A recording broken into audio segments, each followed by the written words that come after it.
चलते हैं आपको भाजपा मुख्यालय, जहां भाजपा नेता निर्मला सीतारमण एक प्रेस वार्ता को संबोधित कर रही हैं। The media has proved that indeed the first affidavit was signed by the then Home Minister. And what did the first affidavit say?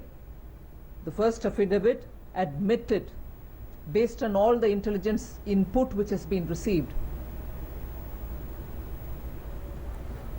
that indeed Ishra Jahan was an LET operative and that there was a terror plot to eliminate the then Chief Minister of Gujarat, Shri Narendra Modi.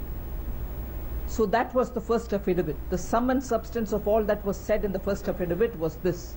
There were just two critical points for our concern.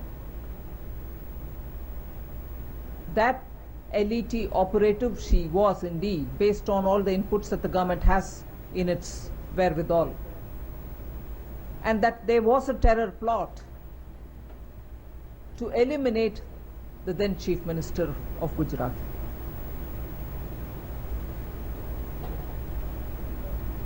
The second affidavit removes carefully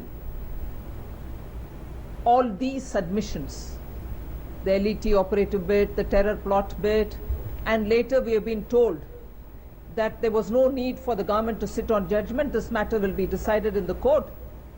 And therefore the second affidavit, to which there was never a dispute, whether it was signed, if it was not signed, there was never a dispute. P. Chidambaram admitted to signing the second affidavit. It is the first which has been questioned, which today, through the media, has been established that the first was also indeed signed by the then Home Minister. The second, nobody ever challenged whether it was signed. Even P. Chidambaram never denied signing the second. And the second removed those critical parts. That she was a LET operative was removed. That there was a terror plot was removed. And the justification which was given subsequently was, these are matters to be decided by the court.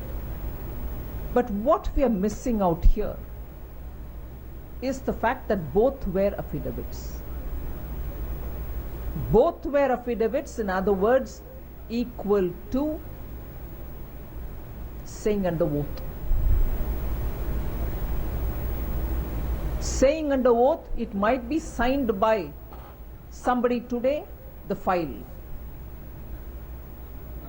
The affidavit may be signed by somebody today, some other affidavit could be signed by somebody else tomorrow.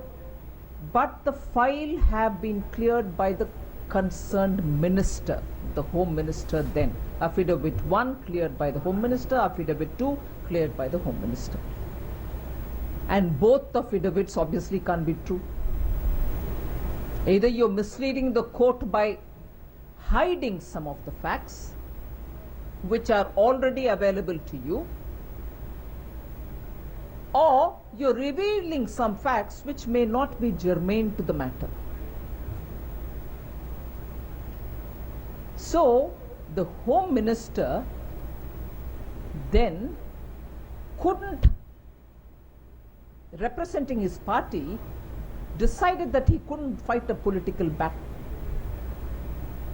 He couldn't face, his party couldn't face a leader who was the Chief Minister of the state Gujarat. You do not even want to do justice to take care of any terror plot which may eliminate him. You want to underplay that. And later, now the Congress party spends its energies to divert the whole issue to say, oh well, it was a fake encounter or a genuine encounter. That's subsequent.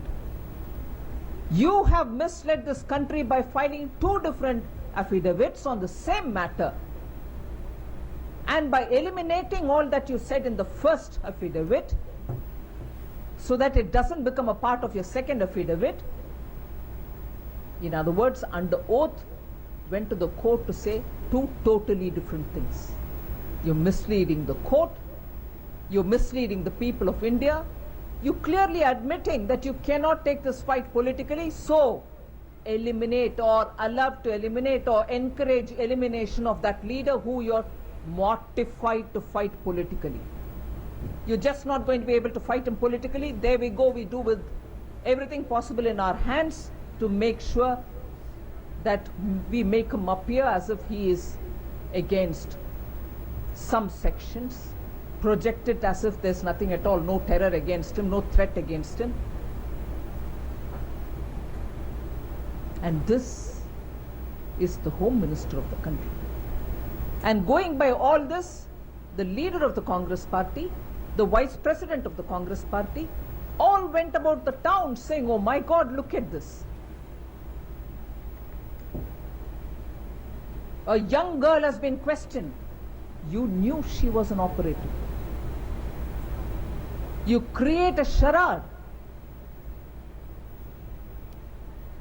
that Gujarat does something as though which was not in line with the intelligence information which was shared.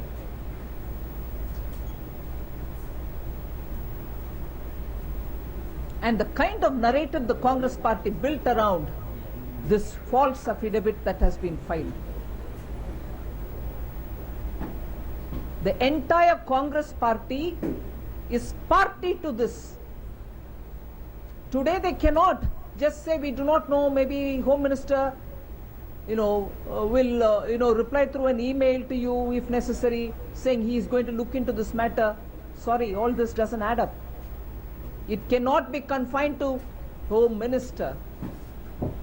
Srimati Sonia Gandhi actively worked on this theory, and that is why she went around the whole town saying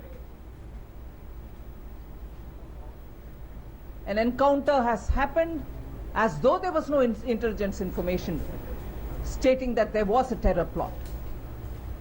The Home Minister worked together with the Congress party in this, and therefore today they cannot just isolate it to the then Home Minister and say he will answer it. The entire Congress party tried to benefit out of this because they couldn't politically handle this.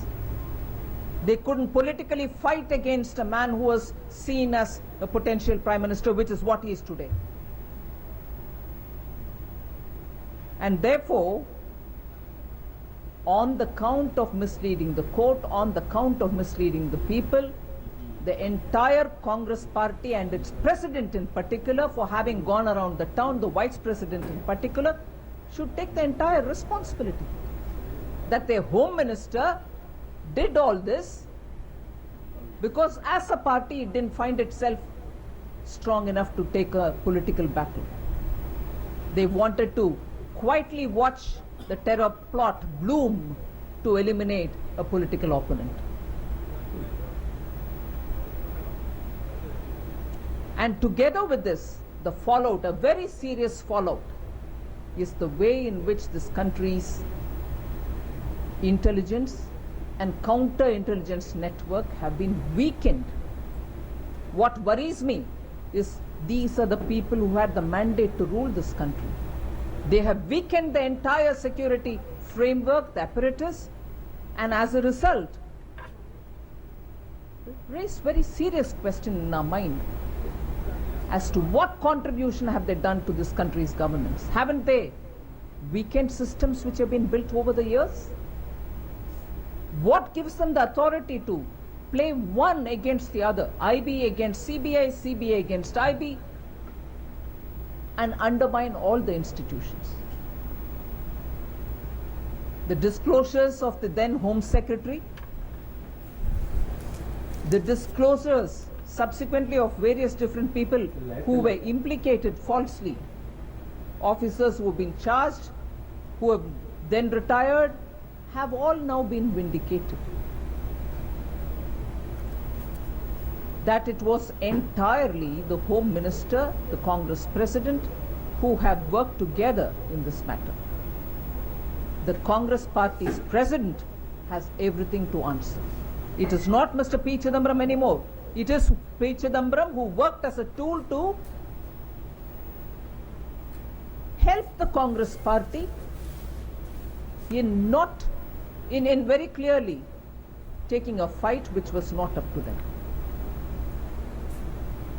in undermining security apparatus of this country. It's a frightening thought that these are the people to whom the public had given the mandate to rule this country. They have undermined the institutions of this country, particularly those which are security related, and played to the happiness of our enemies. That's all I have to say today. Thank you.